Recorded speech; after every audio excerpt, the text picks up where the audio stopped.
If you were the owner of a fast food restaurant that sold milkshakes, and your milkshakes weren't selling well, how would you go about improving your milkshakes? Would you buy higher quality ingredients? Would you survey customers to see what flavors they would like to see on the menu? Or would you focus on one popular flavor, say chocolate, and make the chocolate shake richer and more decadent? Any one of these innovations might increase sales, but you can't be sure. The success of each innovation relies heavily on luck. It's like throwing out a bunch of seeds and hoping that one of them takes root and grows into something people want to buy. Author of the book Competing Against Luck, Clayton Christensen, says great companies take this hopeful approach to innovation far too often. They waste millions of dollars and often go out of business because they don't know how to innovate. When global executives were recently surveyed by McKinsey, a shocking 94% said they were unsatisfied with their own innovation performance. Author and Harvard professor Clayton Christensen has studied innovation for over 2 decades, and he says that those who fail to innovate are simply asking the wrong question. Instead of asking, how can I get people to buy my product, we need to ask, what job are my customers hiring this product to do? In his book, Competing Against Luck, Clayton Christensen says, when we buy a product, we essentially hire something to get a job done. Some jobs are little, like pass the time while waiting in line. Some jobs are big, find a more fulfilling career. Some surface unpredictably, like dress for an out-of-town business meeting after the airline lost my suitcase. And some happen regularly, like pack a healthy, tasty lunch for my daughter to take to school. Right now, you might be hiring this video to feel like you're taking a productive break from work. Now, with this new lens, let's go back to the milkshake problem and ask, what job does a customer hire a milkshake to do? Luckily, in the mid-1990s, 2 fast food consultants from Detroit answered this question for us. They stood inside a fast food restaurant for 18 hours and observed people buying milkshakes and stopped people to ask them, what are you hiring this milkshake for? After a puzzled look, a customer would reflect and reveal an answer that was deeper than just satisfy my hunger. One set of customers was hiring a milkshake in the morning, just before going on a long and boring commute to work.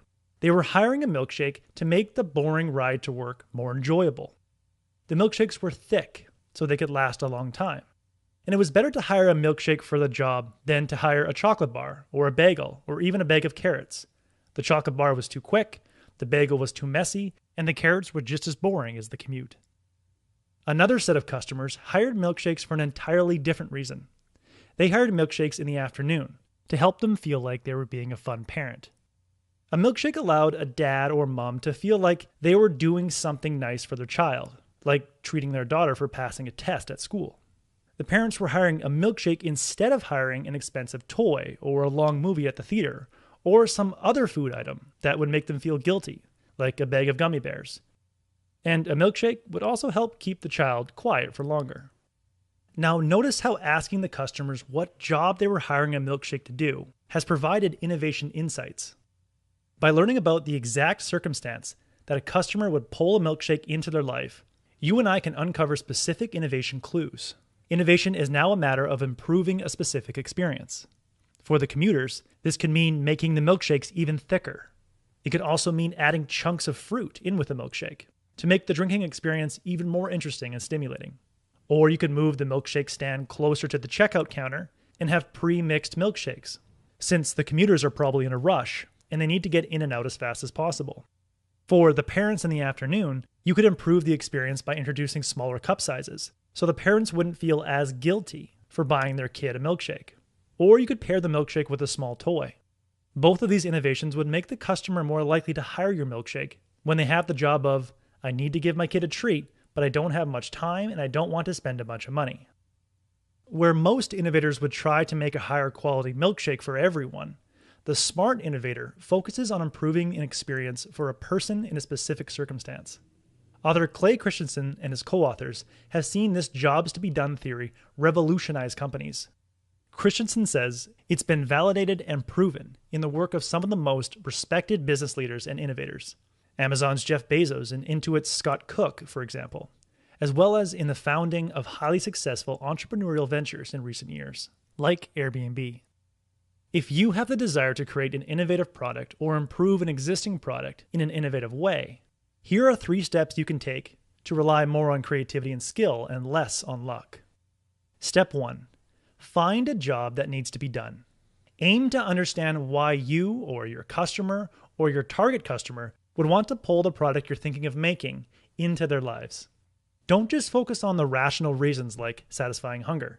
Dig deeper and focus on the emotional and social reasons, like those parents who were buying a milkshake to feel like a better parent. When looking for a job to be done, think of yourself as less of an entrepreneur and more of a psychologist. You want to find out what people care about and determine where they specifically want to make progress in their life. Step 2. Document the journey from the moment a customer or potential customer hires the product for the job to the moment that product completes the job or they give up. You want to be like a documentary filmmaker. Your goal is to find out where, when, and what they're doing at the moment they have the desire to hire a product, and then create a storyboard or map of the experience that follows. For the morning commuters who bought the milkshake, this would look like a commuter driving by the fast food restaurant, seeing a sign for a milkshake, buying the milkshake, and drinking it on the way to work. The key is to focus on the obstacles they face and the moments of frustration they endure. Like when the commuter tries to hire a milkshake, but it takes too long to order, and now he or she is late for work. Step 3. Remove the obstacles and remedy the frustrations to create a better experience. In the milkshake example, this was making quick pre-made milkshakes, or making milkshakes even thicker to enhance the experience the customers were looking for. The new experience that you create must be at least twice as good as their current experience. Why?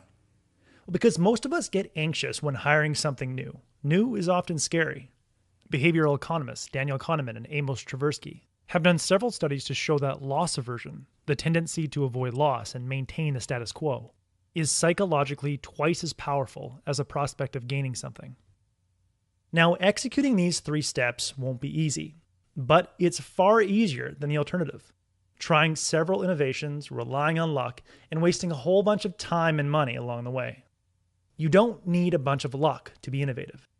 You need the right mindset, a disciplined focus on improving a specific experience for someone, and the skills to bring that experience to life. That was the core message that I gathered from Competing Against Luck by Clayton Christensen. It's an excellent thought-provoking book for any aspiring business leader. I highly recommend it. If you would like a 1-page PDF summary of insights that I gathered from this book, just click the link below and I'd be happy to email it to you. If you already subscribe to the free Productivity Game email newsletter, this PDF is sitting in your inbox. As always, thanks for watching and have yourself a productive week.